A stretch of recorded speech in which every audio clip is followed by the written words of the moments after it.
बच्चों, नमक का दरोगा कहानी में प्रश्नोत्तरों में देखिए, पहला प्रश्न है, कहानी का कौन सा पात्र आपको सर्वाधिक प्रभावित करता है और क्यों?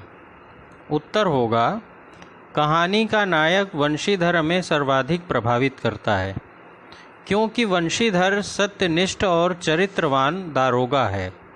उसके माता पिता उसे बेईमानी की सलाह देते हैं। उसके चारों ओर का समाज पूरी तरह भ्रष्ट है, फिर भी वह कीचड़ में खिले हुए कमल की तरह, अंधेरे में जले हुए दीपक की तरह बड़े गर्व और स्वाभिमान से जीता है। उसकी यही चारित्रिक दृढ़ता हमें प्रभावित करती है। वह मुकदमा हारने पर भी छाती तान कर चलता है। मिट्टी में मिला दिए जाने पर भी वह पछतावा प्रकट नहीं करता। आखिरकार पंडित अलोपीदीन भी उसकी इस दृढ़ता पर मुग्ध हो जाते हैं। दूसरा प्रश्न, नमक का दरोगा कहानी में पंडित अलोपीदीन के व्यक्तित्व के कौन से दो पहलू उभर कर आते हैं? उत्तर होगा, पंडित अलोपीदीन के व्यक्तित्व के दो पक्ष उभर कर सामने आते हैं, शुभ और अशुभ। पहला, अशुभ व्यक्तित्व। कहानी के आरंभ से मध्य तक पंडित अलोपीदीन का भ्रष्ट व्यक्तित्व सामने आता है। वह गंदे तालाब की सबसे बड़ी मछली है। वह अदालत रूपी जंगल का सिंह है। उसने नीचे से ऊपर तक सभी कर्मचारियों और अधिकारियों को लोभ लालच के कीचड़ में धंसाकर दुष्चरित्र बना दिया है। इसलिए वह रात के अंधेरे में बड़े आराम से चोरी का धंधा करता है। वह पैसे की नदी बहाकर और अधिक धन कमाता है। उसके इस भ्रष्ट रूप की प्रशंसा नहीं की जा सकती। वह वाचालता और चालाकी से अपने सारे काम करवा लेता है, परंतु समाज में उसने सम्मानित स्थान बनाया हुआ है। उसका यही दोगला चरित्र अशुभ है। दूसरा, शुभ व्यक्तित्व। कहानी के अंत में उसका उज्ज्वल चरित्र सामने आता है। वह अपने को गिरफ्तार करने वाले वंशीधर को कुचलने मसलने की बजाय उसका आदर करता है। उसे सम्मानपूर्वक अपनी सारी संपत्ति का स्थायी प्रबंधक नियुक्त करता है।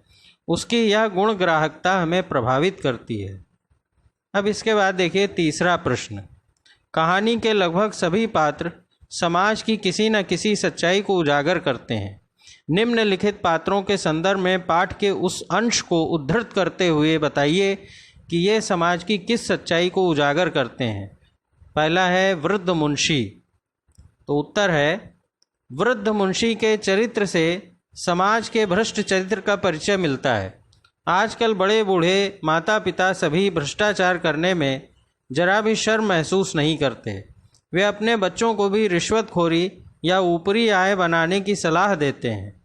वृद्ध मुंशी की वंशीधर को ये सलाह जो है, इसको देखिए, वो कहते हैं, नौकरी में ओहदे की ओर ध्यान मत देना, ये तो पीर का मजार है। निगाह चादर और चढ़ावे पर रखनी चाहिए। ऐसा काम ढूंढना जहाँ कुछ ऊपरी आय हो। गरज वाले आदमी के साथ कठोरता करने में लाभ ही लाभ है। यह मेरी जन्म भर की कमाई है।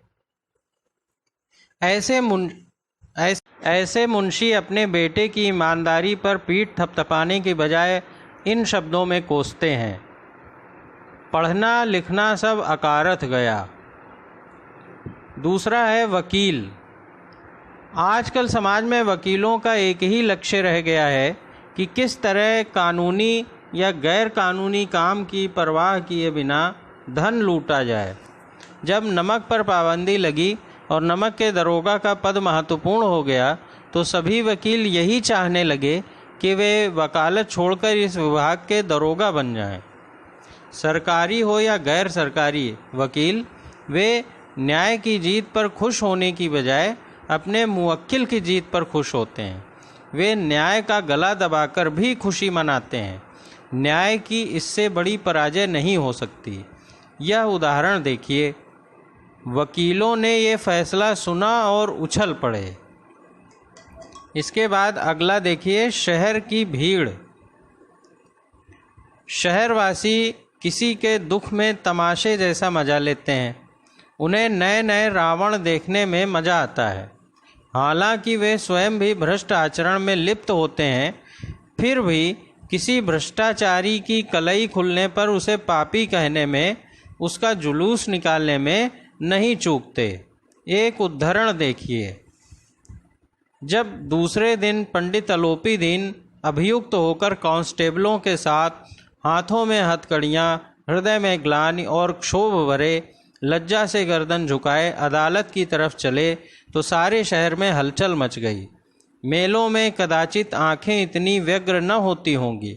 भीड़ के मारे छत और दीवार में कोई भेद न रह गया। अगला प्रश्न, निम्नलिखित पंक्तियों को ध्यान से पढ़िए। नौकरी में ओहदे की ओर ध्यान मत देना, ये तो पीर का मजार है। निगाह चढ़ावे और चादर पर रखनी चाहिए। ऐसा काम ढूंढना जहाँ कुछ ऊपरी आय हो। मासिक वेतन तो पूर्णमासी का चांद है, जो एक दिन दिखाई देता है और घटते घटते लुप्त हो जाता है। ऊपरी आय बहता हुआ स्रोत है, जिससे सदैव प्यास बुझती है। वेतन मनुष्य देता है, इसी से उसमें वृद्धि नहीं होती। ऊपरी आमदनी ईश्वर देता है, इसी से उसकी बरकत होती है। तुम स्वयं विद्वान हो, तुम्हें क्या समझाऊं। इसके बाद इसमें उप प्रश्न बनता है का यह किसकी उक्ति है, तो यह उक्ति वंशीधर के बूढ़े पिता की है। फिर खा है, मासिक वेतन को पूर्णमासी का चांद क्यों कहा गया है। उत्तर होगा, मासिक वेतन को पूर्णमासी का चांद इसलिए कहा गया है क्योंकि ये रोज रोज खर्च होकर घटता चला जाता है। ये मिलता तो महीने में एक बार है, किंतु अगले दिन से घटते घटते जल्दी ही समाप्त हो जाता है। फिर इसमें तीसरा उप प्रश्न है, क्या आप एक पिता के इस वक्तव्य से सहमत हैं। तो इसका उत्तर होगा नहीं, मैं पिता की इस बात से सहमत नहीं हूँ। मेरा अनुभव है कि ऊपरी आय से मन में ग्लानि उपजती है, मासिक वेतन से मन प्रसन्न होता है। अगला प्रश्न है, नमक का दारोगा कहानी के कोई दो अन्य शीर्षक बताते हुए उसके आधार को भी स्पष्ट कीजिए। उत्तर होगा, नमक का दारोगा कहानी के अन्य दो शीर्षक हो सकते हैं, पहला सत्य की जीत और दूसरा ईमानदारी। तो सत्य की जीत शीर्षक कहानी के मूल उद्देश्य से जुड़ा हुआ।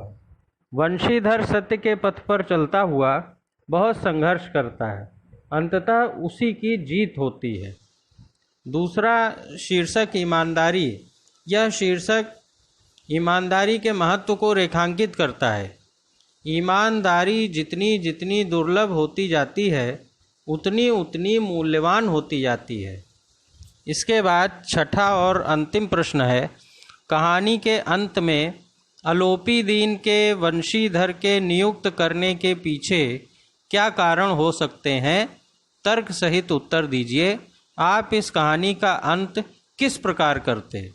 तो इसका उत्तर होगा, कहानी के अंत में अलोपी दीन वंशीधर को अपनी सारी संपत्ति का स्थायी प्रबंधक बना देता है।